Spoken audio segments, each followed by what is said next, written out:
Innal hamdalillah nahmaduhu wa nasta'inuhu wa nastaghfiruh wa na'udzu billahi min syururi anfusina min sayyiati a'malina.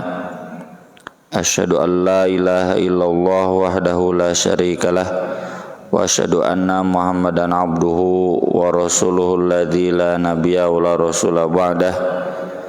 Sallallahu alaihi wasallam. Amma ba'd. An Ibni Mas'udin radhiyallahu anhu qala,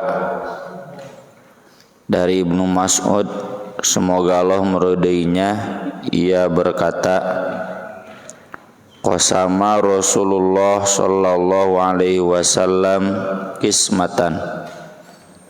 Rasulullah sallallahu alaihi wasallam membagikan satu pembagian.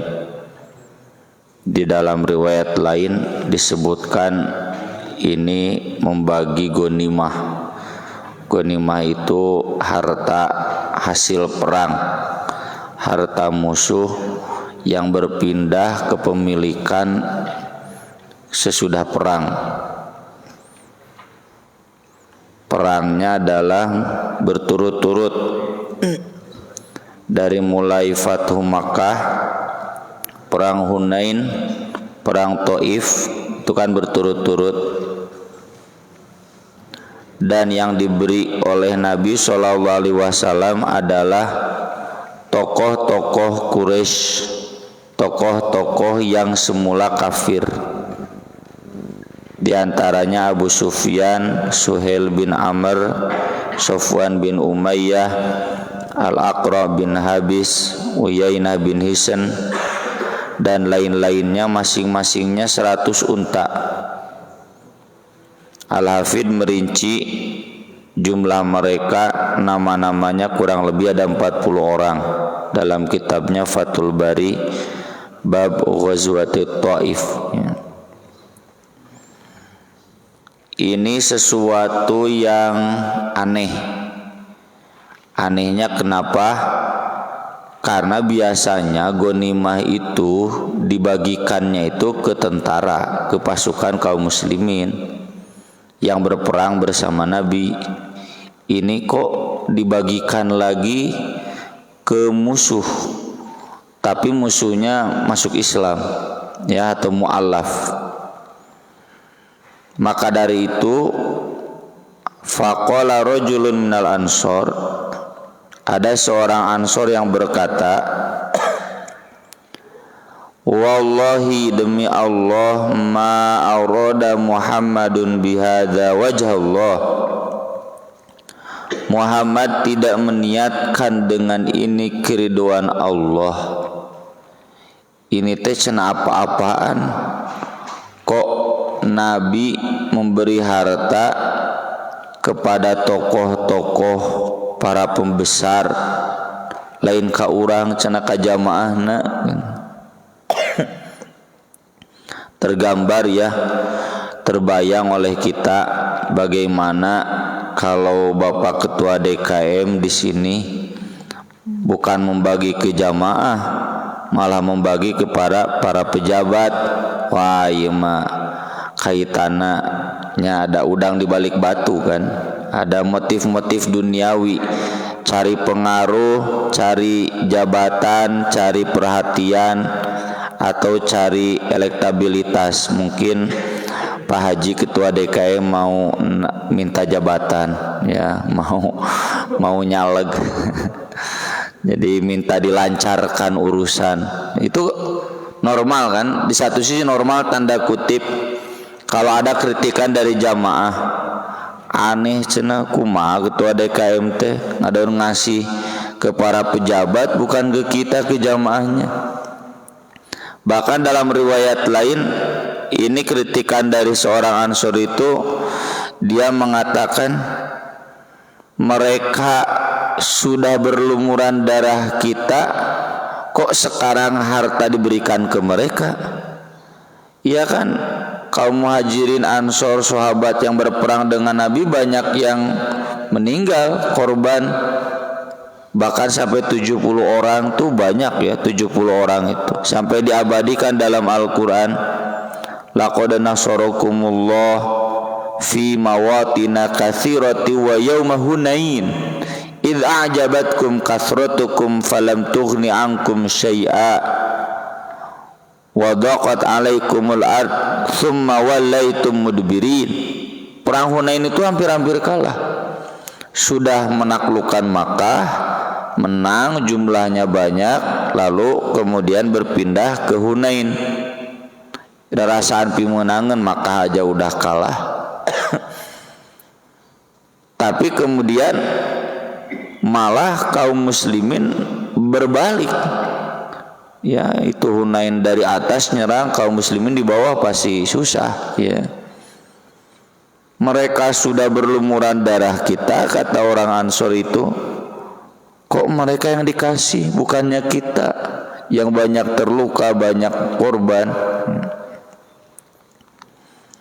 Ibnu Mas'ud yang mendengar omongan orang Ansor tersebut, fa'ataitu Rasulullah sallallahu alaihi wasallam, aku kemudian menemui Rasulullah sallallahu alaihi wasallam, fa akhbartuhu, aku beritahukan kepada beliau, Nabi sallallahu alaihi wasallam, punten, ini ada orang Ansor yang ngomong begini. Fatama'ar wajhuhu, tiba-tiba wajah Nabi memerah, ngambek. Jadi Nabi marah itu ada manusiawi, ya, bukan berarti nggak boleh marah itu. Apalagi ini marah karena tersinggung celotehan jamaah yang tidak tabayun dulu. Waqala, tapi Nabi mampu mengendalikan amarahnya. Marah itu boleh, tapi harus dikendalikan. Kata beliau, rahimallahu Musa, laqad udhiya bi aktsara min hadza fasabara.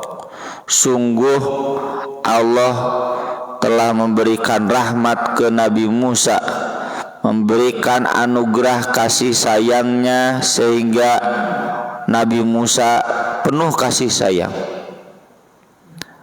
Buktinya beliau sudah disakiti lebih dari ini, tapi beliau mampu sabar. Maksud Nabi Musa yang lebih sering disakiti dari sini saja mampu sabar, mengapa saya nggak mampu sabar? Gitu. Jadi Nabi Muhammad SAW meneladani Nabi Musa alaihi salam. Ini menunjukkan bapak-bapak semua, pertama, kita sebagai pemimpin atau bahkan manusia biasa jangan aneh dari kritik, ya. Kritik itu pasti ada, ya. Dan itu bagian konsekuensi dari kehidupan. Kata Nabi SAW di hadis yang lain, al-mu'minul ladzi yukhalitun nas wa yasbiru ala adahum khairun minal ladzi la yukhalitun nas wa la yasbiru ala adahum. Seorang mukmin yang berinteraksi dengan masyarakat, mun bahasa ayeuna manu aktif dalam kehidupan masyarakat, baik itu di DKM, di KRW-an, dan sabar atas hal yang menyakitkan yang datang dari mereka di satu paket. Kalau kita aktif di tengah-tengah masyarakat, pasti loba pika nyeri hateun, ya. Kalau bapak-bapak aktif di masjid jadi pengurus masjid, pasti loba pika nyeri hateun. Itu lebih baik dibanding orang yang tidak berinteraksi dengan masyarakat dan tidak sabar atas hal-hal yang menyakitkan yang datang dari mereka. Jadi tete rumus, lamun bapak teresep ruang riung di masjid, teresep ruang riung di RW, tidak peduli dengan kegiatan masjid, kegiatan RW, berarti tepayaan, kurang sabar, ya. Ini hadis sama dengan al-mu'minul qawiyyu khairun wa habbu ilallah minal mu'minid dhaif. Mukmin yang kuat itu lebih baik dan lebih dicintai oleh Allah daripada mukmin yang lemah. Meskipun wa fi kullin khairun, dua-duanya juga baik, cuma lebih baik yang kuat, ya, yang mampu sabar menghadapi kritik, hal-hal yang tidak mengenakan. Aya wae atau tong jauh-jauh banyak di kehidupan rumah tangga saja aya we teu pikagenaheun mah, enggak mungkin mulus semua, ya. Yang kedua, ini ada bagi kita, ya, bapak-bapak, ibu-ibu sekalian, termasuk saya, kalau kita menyampaikan kritik di belakang tidak tabayun, dosa teteh. Ngobrolkeun ketua DKM di tukangan tidak tabayun, doraka. Ngobrolkeun ketua RW di belakang teu tabayun, ya, tidak klarifikasi, tidak konfirmasi, dosa. Buktinya apa? Ini Nabi merasa sakit hati sampai membandingkan dengan Nabi Musa.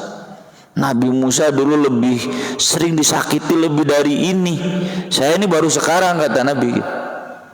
Jadi seumur hidup Nabi ini baru ada orang yang berani mengkritik Nabi di belakang seperti ini. Nabi Musa mah lebih sering. Sakit hati Nabi, sama dengan Nabi Musa. Cuma kalau Nabi Musa saja bisa sabar, kenapa saya nggak bisa sabar? Ya, jadi siapapun yang mau mengkritik, kan adabnya di dalam surat Al-Hujurat itu tabayun dulu, datang dulu, konfirmasi dulu, tanya, ya, kenapa begini dan begitu. Ieu mah cenah naon ditukangan beledag. Dan ini termasuk yang difirmankan Allah di dalam surat Al-Ahzab di halaman terakhir. Ya ayyuhalladzina amanu la takunu kalladzina adzau Musa fabarra'ahu Allahu mimma qalu. Wahai orang-orang yang beriman, janganlah kalian seperti orang-orang yang menyakiti Nabi Musa. Jadi maksudnya apa? Jangan seperti orang-orang yang senang mengkritik di belakang. Bari teu tabayun, teh nyeri hatikeun. Ya, terasalah oleh kita semuanya. Makanya di ayat berikutnya, ya ayyuhalladzina amanu taqullaha wa qulu qawlan sadida yuslih lakum a'malakum wa yaghfir lakum dzunubakum. Takwa kepada Allah, bicara yang tepat, nanti amal kalian soleh, beres, dosa kalian diampuni, ya. Kalau kita hidup penuh dengan nyawad, penuh dengan caci maki, ya, ini hati-hati, ya. Termasuk mencaci maki timnas neleh wae ku Thailand. Ini rame di Twitter. Hapus saja cenah Thailand dari ASEAN, pindahkeun ke Asia wes. Ngaganggu Indonesia. Ya ai heureuy mah teu nanaon, tapi kalau sampai ya ke orang, wah ketum PSSI, pelatih, pemain gini-gini, nggak boleh, ya, itu tidak qaulan sadidan. Apalagi di dunia keislaman, ya, di dunia dakwah, di dunia kita keagamaan, nggak boleh. Itu termasuk tidak qaulan sadida, ya. Kemudian yang ketiga, sampai sini kita bisa mengambil ibrah sebagaimana ditulis oleh Imam Bukhari di footnote nomor 3. Saya tulis hadis di atas diberi tarjamah oleh Imam Al-Bukhari, babu man akhbara sahibahu bima yuqalu fi, memberitahukan kepada seseorang apa yang dikatakan tentang dirinya. Ini secara syariat namanya namimah. Namimah itu sering diterjemahkan adu domba. namimah itu sapaket jeung gibah ya. Jadi begini Pak, kalau saya ngobrolkeun Pak Ketua DKM di belakang, gibah itu dari goib teh nggak ada ya. Terus sama bapak ditegur, cenah Ustad jangan ngomong begitu tentang Pak Ketua DKM. Lalu saya jawab, dan memang gitu Pak Ketua DKM misalnya. Itu meskipun betul tetap gibah doraka. Kalau salah bohong. Ya dua anak geueun bener ya. Itu kan yang Nabi sabdakan, kalian jangan gibah. Da Rasul cenah betul si bapak anu teh pedit cenah gitu. Dan nyata ima fakta cenah gitu nya. Jiga urang mah sakitu we. Kata Rasul, iya, kalau si bapak itu pedit lalu kamu omongkan pedit, itu gibah teh doraka. Kalau kamu katakan si bapak itu pelit tapi ternyata tidak pelit, bohong, sarua doraka. Mau sesuai fakta atau tidak sesuai fakta, dua-duana doraka. Misalkan Kang Rizky teh dengar saya ngomongin Ketua DKM, ku Kang Rizky teh ditepikeun ka Pak Ketua DKM, ternyata usaha nasun itu begini-begini, geus tong dijadwal deui cenah gitu. Nah, Kang Rizky itu sudah melakukan namimah. Ya, beda kan? Ada gibah, ada namimah. Kalau gibah mah saya ngomongkeun tadi Pak Ketua DKM. Kang Rizky tidak ikut ngomongkeun, cuma mendengar.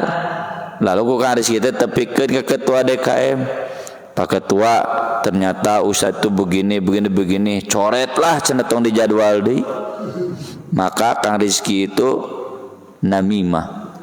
Dua-duanana doraka ya. Tapi hadis ini mengecualikan ya. Namimah itu bapak-bapak masih ingat hadis Nabi yang lewat 2 kuburan. Lalu kata Nabi berdasarkan wahyu, yang ini sedang disiksa, yang ini juga sedang disiksa. Yang ini mah disiksa karena tara bersih mun geus kahampangan. Kalau sudah kencing teh bau keneh we ya. Kalau yang ini karena dia senang namimah. Namimah teh gitu. Tekaup dia mendengar omongan ya orang lain tentang Bapak Jokowi, tepikeun ka Pak Jokowi. Tujuanna naon? Agar orang itu dimusuhi oleh Bapak Jokowi. Itu namimah ya. Tekaup mendengar orang lain membicarakan Pak Ketua RW, tepikeun ka Pak Ketua RW agar Pak Ketua RW memusuhi orang itu. Itu namimah. Nah, hadis ini mengecualikan namimah. Kenapa? Karena yang diamalkan Ibnu Mas'ud itu namimah kan. Ini yang ngomongin nabinya orang Ansor. Ibnu Mas'ud enggak ikut ngomong, cuma mendengar. Lalu Ibnu Mas'ud menyampaikan ke Nabi SAW. Apakah Nabi marah ke Ibnu Mas'ud? Tidak, Nabi marah ke orang Ansor anu ngagibah Nabi. Di sini maka para ulama memberikan catatan, namimah yang dilakukan oleh Ibnu Mas'ud itu tujuannya nasihah. Nasihah itu tulus, ingin memperbaiki hubungan, islah. Namimah yang haram itu yang niatnya ifsad, memperkeruh suasana. Ya. Jadi kalau Kang Rizky tadi menyampaikan omongan saya tentang Pak Ketua DKM, tujuan Kang Rizky agar Pak Ketua DKM tahu duduk masalahnya, dan kemudian Pak Ketua DKM mengislahkannya, karena Kang Rizky tidak punya wewenang misalkan ya. Pak Ketua, ternyata Ustadz itu asumsinya terhadap masjid itu begini. Barangkali Bapak Ketua bisa menyelesaikannya, memanggil Pak Ustadz gimana. Nah, itu nggak apa-apa. Namimah begitu. Itu yang dilakukan Ibnu Mas'ud. Ibnu Mas'ud melaporkan ke Nabi apa yang diomongkan orang Ansor, tujuannya untuk mengislahkan. Jangan sampai ada keretakan di tengah-tengah kaum muslimin. Maka dari itu Nabi SAW tidak menegur Ibnu Mas'ud. Artinya Ibnu Mas'ud tidak salah. Justru Nabi mengkritik balik orang-orang Ansor. Bagaimana kesabaran Nabi sesudah dikritik ini? Saya tulis di footnote nomor 2. Nabi memanggil kaum Ansor. Nabi tidak marah. Nabi bertanya dengan santun.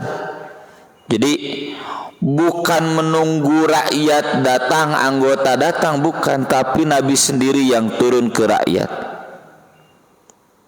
Betul kalian ngomong begini, begini, begini.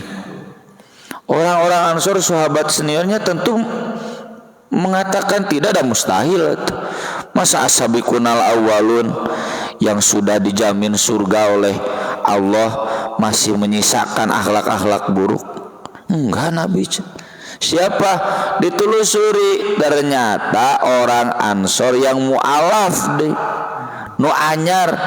Jadi jamaah masjidna biasa nu anyar masuk loba ngomong. Mun dinu rapat teh urang mah pan nya nu salenior cicing da geus apal nya. Anu anyar mah pan kieu. Normal teh Pak mun aya nu anyar loba ngomong. Oh gitu. Maka kemudian Nabi SAW melanjutkan lagi pernyataan beliau di paragraf kedua di hadis. Fa inni u'ti rijalan hadithi ahdin bi kufrin. Sungguh aku sengaja memberi kepada orang-orang yang baru saja lepas dari kekufuran, ata'allafuhum, karena untuk melembutkan hati mereka. Ini yang disebut mu'allaf teh. Kan mereka tokoh-tokoh kafir yang baru masuk Islam. Sesudah kalah perang, hilang kekuasaan, hilang harta. Di paragraf ketiga di hadis kata Nabi, inna Quraisyan hadithu ahdin bijahiliyatin wa musibah. Orang Quraisy itu baru saja lepas dari jahiliyah dan kalah. Mereka baru saja kehilangan kekuasaannya, kehilangan hartanya. Wa inni aradtu an ajburahum wa ta'allafuhum. Aku bermaksud menguatkan mereka dan melembutkan hati mereka.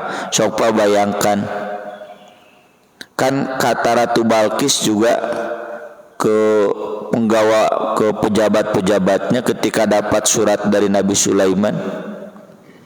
Innal muluka idza dakhalu qaryatan afsaduha wa ja'alu a'izzata ahliha adillah. Yang namanya para penguasa, para raja kalau menaklukkan satu daerah pasti akan dihancurkan, dan penguasa-penguasanya jadi tahanan-tahanan, jadi narapidana, jadi tahanan politik, ditawan. Nah, Ratu Balkis nggak mau begitu, udah pelehan cenah lawan Nabi Sulaiman. Ya sudahlah cenah, kita lebih baik bergabung saja dengan Nabi Sulaiman. Ya. Di dalam dunia politik begitu juga kan, Pak ya. Di dunia pejabat begitu juga, ya. Pejabatnya lengser ganti pejabat, panu baheula deket jeung pejabatnya itu teh dilalengserkeun. Diangkatlah, ya. Ya contohlah ini zaman saya dulu di kota Bandung, anu jadina orang Golkar wali kotana, pan pejabat-pejabat itu orang Golkar unggul. Nu jadina wali kotana orang PKS. Kan orang-orang Golkar itu tarurun kabeh. Digarantikeun ku orang PKS gitu. Termasuk staf ahlinya. Itu normal yang begitu. Dan itu menurut Nabi dianggap merendahkan kedudukan mereka, ya. Jadi kalau bapak jadi pejabat nggak usah begitu, ya. Nabi itu nggak mau kalau Abu Sufyan yang asalnya gubernur Makkah sesudah kalah, hilang hartanya, kemudian jatuh harkat martabatnya padahal sudah masuk Islam. Nabi ingin mengangkatnya kembali, hartanya diberikan, makanya dikasih 100 unta karena memang hilangnya juga ratusan unta, orang kaya.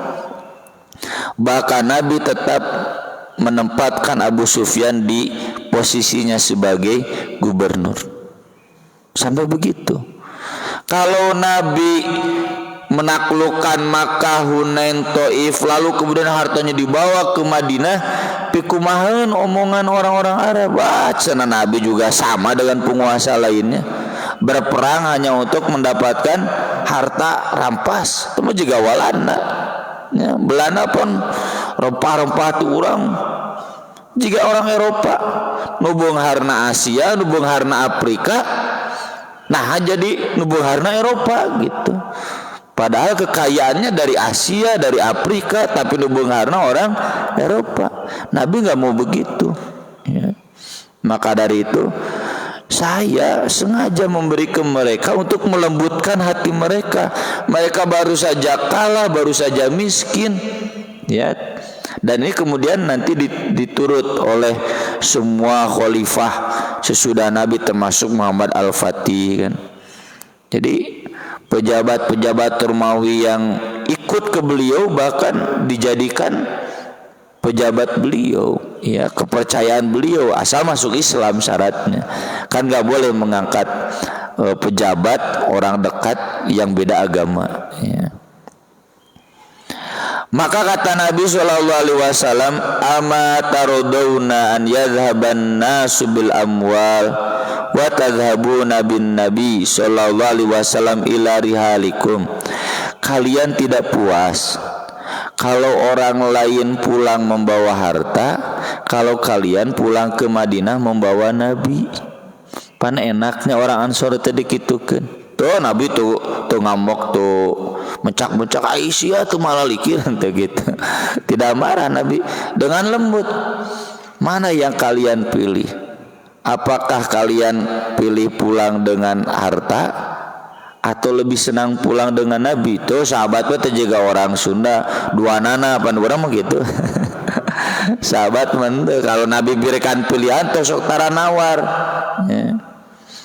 Maka kemudian kata Nabi, fa wallah, demi Allah, lama tanqalibu nabihi khairun mimma yanqalibu nabi. Apa yang kalian bawa pulang lebih baik daripada apa yang mereka bawa pulang. Meskipun Nabi orang Makkah, ya, Nabi kan enggak kemudian tinggal di Makkah. Meskipun Makkah itu, Masjidil Haram itu sholatnya lebih baik dibanding di Masjid Nabawi, Nabi tidak tinggal di Makkah agar bisa sholat di Masjidil Haram, balik lagi ke Madinah. Karena memang adabnya begitu, yang hijrah itu nggak boleh balik lagi ke tempat asalnya. Maka kemudian para sahabat menjawab, ya Rasulullah qad radina, wahai Rasulullah tentu saja kami ridho. Faqala lahumun Nabi sallallahu alaihi wasallam, satajiduna usratan syadidah. Kalian akan menemukan usrah. Usrah itu nafsu duniawi, ingin kaya, ingin jadi pejabat, ingin terkenal yang sangat besar. Jadi keinginan itu, nafsu itu sangat besar. Fasbiru, sabarlah kalian, hatta talqawallaha wa rasulahu sallallahu alaihi wasallam, sampai kalian bertemu Allah dan Rasulnya. Fa inni alal haudi, karena aku nanti menunggu kalian di telaga surga yang disebut Al-Kautsar, ya. Inna atainakal kautsar. Jadi maksudnya apa? Sabar sampai mati. Karena bertemu Allah dan Rasul teh pasti dalam keadaan mati. Jadi sabar tuh wadah cenah sabar gaya batasna nya aya maut. Salilam can maut mah tuluy sabar. Ini sabar yang begini sabar apa? Maksud Nabi, sabar jangan mau kaya, jangan mau jadi pejabat, jangan mau jadi orang terkenal. Kenapa? Da eta mah takdir atuh. Dia mung-mung gak beunghar mah beunghar, ya. Meskipun gak mau, kalau memang jadi pejabat ya jadi pejabat. Bukan haram jadi orang kaya, bukan haram jadi pejabat. Nabi juga pejabat, Nabi juga kaya. Yang haram itu nafsunya. Kita kaya nggak usah pakai nafsu. Boleh ada pakai nafsu, kata Nabi, kata Allah, wa fi dzalika falyatanafasil mutanafisun. Saya ingin kaya agar saya bisa menyumbang banyak fakir miskin, agar saya bisa mendirikan pesantren dibiayai oleh saya sendiri. Boleh, silakan. Kalau nafsunya ke sana. Tapi kalau nafsu kaya agar ya menandingi Raffi Ahmad misalkan, nah naonan, ya, doraka. Ya. Saya ingin jadi orang terkenal, jadi artis lah. Nah, nggak bisa jadi bupati, jadi gubernur. Babaris jadi artis mah. Ya. Jadi itu usroh, sabar untuk tidak punya obsesi seperti itu. Ini sama dengan tentang korun itu ketika keluarkan tetangganya, ya laita lana mislama utiya korun, namun saya benghar seperti korun. Qala alladzina utul ilm, berkata orang-orang yang ahli ilmunya, jamaah pengajian Nabi Musanya, wailakum, celaka kamu dengan nafsu itu. Miskin gede nafsu, ya. Sawabullahi khairun liman amana wa amila sholihah. Pahala Allah yang lebih baik mah harusnya bernafsu itu lihat orang lain ke masjidnya rajin, hafalan Qur'annya banyak, sodakonya banyak, saum sunatnya banyak. Eta kabita teh kudu kitu. Lain kabita kudu beungar, wa ma yulaq wala yulaqoha illa sabirun. Tidak ada yang bisa mendapatkan sifat itu kecuali orang yang sabar. Jadi sabar di ayat itu mah sabar dari nafsu duniawi, ya. Lalu kata Anas, falam yasbiru, kenyataannya ternyata manusia banyak yang tidak sabar. Lihat orang lain jadi pengurus DKM nyeri hate, nari kuring cenah teu diangkat. Lihat orang lain jadi staf RW nyeri hate, balaga cenah urang bisa jadi lurah cenah gitu lain RW unggul. Itu usroh, itu bahaya, ya. Dan Nabi mengingatkan ini di momentum ini karena ini kan konteksnya orang Ansor syirik. Nah cenah mereka dikasih, saya enggak. Jadi, kalau di dunia dosen, Mbak, kenapa cenah dia dapat tunjangan saya enggak gitu. Kenapa dia dapat beasiswa saya enggak, jadi pasea. Di dunia pendidikan, kenapa itu dapat bantuan dari pemerintah saya tidak, itu jadi masalah, ya. Itu yang begitu namanya usroh. Orang yang selalu bernafsu seperti itu berarti dia belum punya mental sabar, ya. Terakhir Nabi SAW mengingatkan, ini konteksnya dalam hadis yang lain, meski beda kasusnya tapi sama. Nabi memberikan kepada orang-orang yang baru masuk Islam, hari yang senior tidak diberi. Sa'ad bin Abi Waqqas protes, Rasul, kenapa dia yang lebih baik tidak diberi, kok Nabi memberi kepada orang-orang yang belum jelas? Lalu kata Nabi, ya Sa'du, inni la'u'tir rajula wa ghairu ahabbu ilayya minhu. Saya memberi orang itu sedangkan yang itu lebih saya cintai. Saya juga lebih cinta kepada dia. Kenapa? Tapi saya memberinya ke dia, ke orang ini. Kata Nabi, khasyata an yakubahullahu finnar, karena takut dia dicampakkan oleh Allah ke dalam neraka. Maksudnya apa? Orang ini kalau nggak dikasih ngomong, ari ieu mah teu diberege sabar. Jadi di sini Pak, paradigma kita harus diubah. Jangan kita pernah lagi tersinggung ketika kita tidak diberi duniawi. Kalau kita tidak diberi berarti Allah sudah percaya dengan kesabaran kita. Tadinya diuji sabar teh. Jadi geus teu usum. Kalau kita lihat orang lain dapat bagian, kita sakit hati teu usum tara ngaji teh. Pan tadi ge alladzina utul ilma, kalau orang itu berilmu bukan sakit hati karena tidak diberi, justru sebaliknya. Nah, cenah saya dikasih kok dia enggak, gitu kuduna. Jadi sakit hati itu ketika diberi, berarti dianggap orang yang lemah iman, ya. Sakit hati itu ketika orang lain tidak diberi, kenapa saya diberi, dianggapnya ya berarti kurang sabar, ya. Jadi tong atoh asik abdi diberi, tete berarti dianggap ketua DKM si ieu mah da mun teu diberi pasti ngomong. Jadi kalau tidak diangkat dari taskil, ieu mah bahaya. Ya seperti dulu ada seorang pejabat yang dikasih nasihat oleh guru-guru saya, kenapa memilih itu?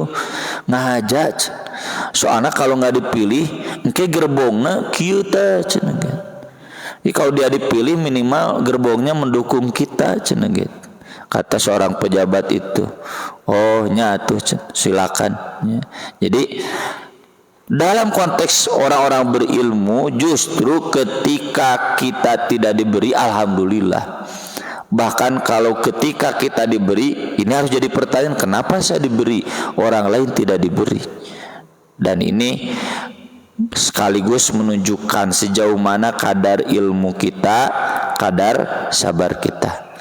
Mudah-mudahan bermanfaat. Aku qouli hadza wa astaghfirullah li wa lakum. Subhanakallahumma wa bihamdik asyhadu an la ilaha illa anta astaghfiruka wa atubu ilaik.